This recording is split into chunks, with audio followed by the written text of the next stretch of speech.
Hello दोस्तों, कैसे हैं आप लोग। मैं अमित आनंद मिश्रा अपने channel physical science by am में आप लोगों का स्वागत करता हूं। हम लोग कर रहे हैं क्लास 11th की फिजिक्स, जिसमें हमने प्रीवियस क्लासों में वेक्टर के बारे में पढ़ा था। आज हम लोग पढ़ेंगे सदिशों का वियोजन, यानी सदिशों को किस प्रकार से हम वियोजित करते हैं। तो उसमें हमारा पहला है द्विविमीय सदिश, यानी कोई द्विविमीय सदिश है उसको हम किस प्रकार से वियोजित करते हैं। तो मान लेते हैं कि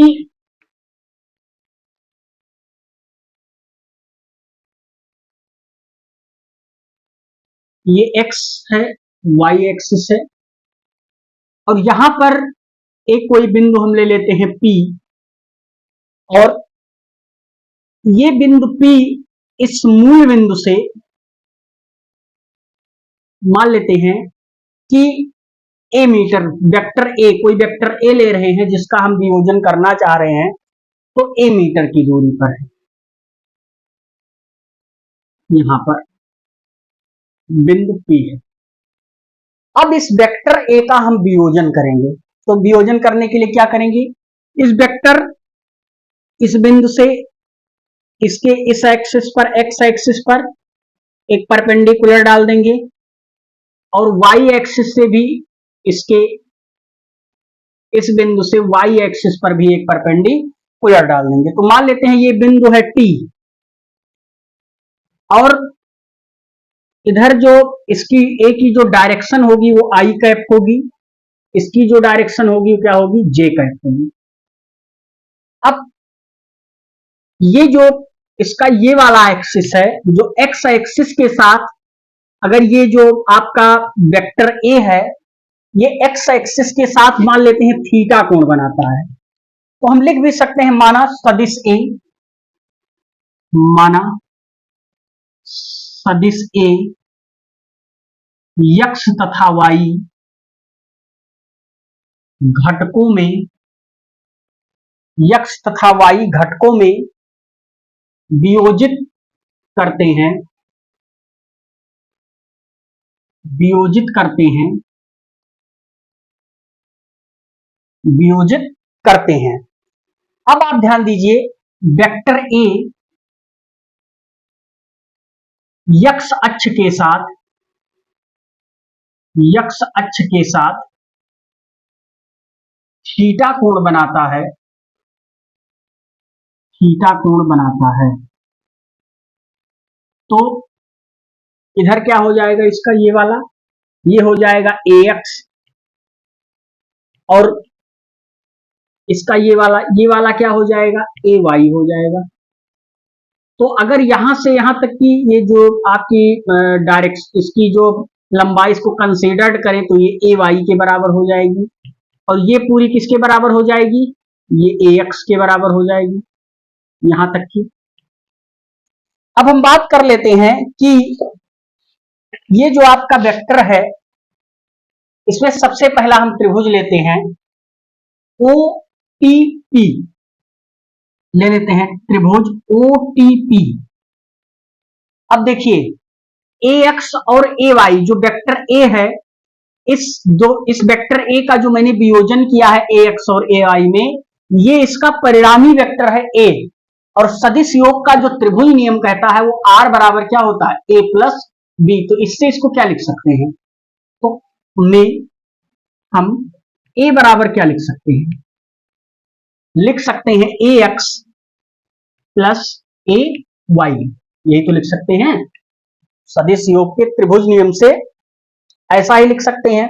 अब अगर हम इस चीज पर थोड़ा सा ध्यान दें, तो अगर मैं, ये तो इसका परिमाण हो गया, अगर इसकी डायरेक्शन डाल के लिखे तो कैसे लिखेंगे, ए बराबर, अच्छा इसकी डायरेक्शन क्या हो जाएगी ए की, इस डायरेक्शन में ए एक्स बराबर क्या हो जाएगा ए एक्स आई कैप हो जाएगा, और ए वाई बराबर क्या हो जाएगा, ए वाई इंटू जे कैप हो जाएगा।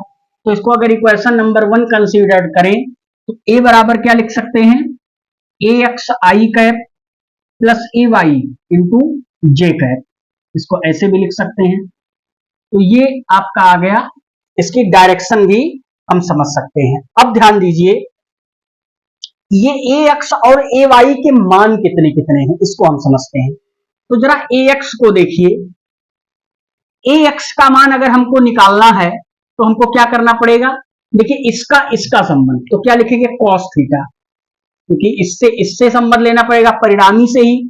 तो कॉस थीटा आधार और कर्ण का संबंध है, कॉस थीटा बराबर क्या होता है, आधार बटे कर्ण, आधार ए एक्स है और कर्ण क्या है ए है, तो ए एक्स बराबर क्या हो जाएगा, सदिश ए इंटू कॉस थीटा। इसको इक्वेशन नंबर 2 मान लेते हैं। ऐसे इसका और इसका संबंध लेंगे तो लंब और कर्ण का संबंध आएगा, तो साइन थीटा बराबर क्या हो जाएगा, ए वाई बटे ए। तो ए वाई बराबर क्या लिख सकते हैं, ए वाई बराबर लिख सकते हैं ए साइन थीटा। इसको इक्वेशन नंबर 3 मान लेते हैं। अच्छा, जरा इक्वेशन 2 और 3 का वर्ग करके जोड़े तो क्या प्राप्त होता है, देखिए परिणामी वेक्टर। तो क्या लिखेंगे, समीकरण 2 व 3 का वर्ग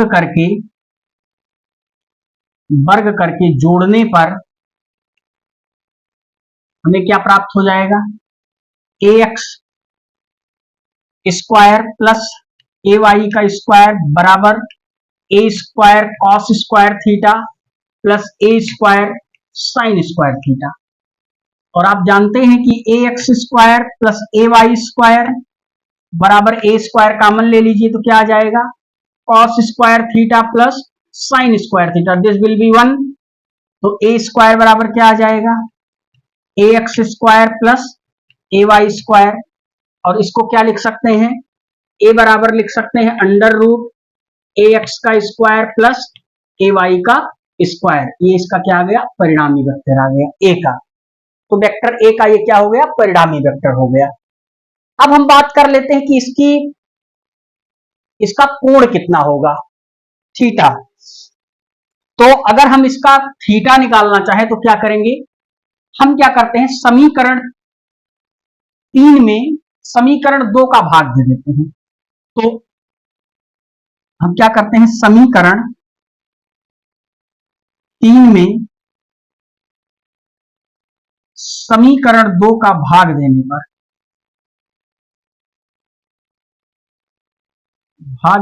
तो भाग दे देंगे तो क्या मिलेगा, इसका भाग देंगे तो ए तो कट जाएगा, साइन अपान कॉस क्या हो जाएगा, टेन थीटा हो जाएगा। और बराबर इधर क्या हो जाएगा, ए वाई बाई ए एक्स, ये बचेगा।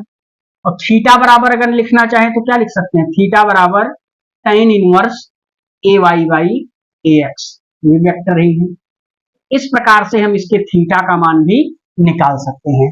तो हमने आपको समझाया कि सदिशों के वियोजन, ये मोस्ट इंपॉर्टेंट टॉपिक है।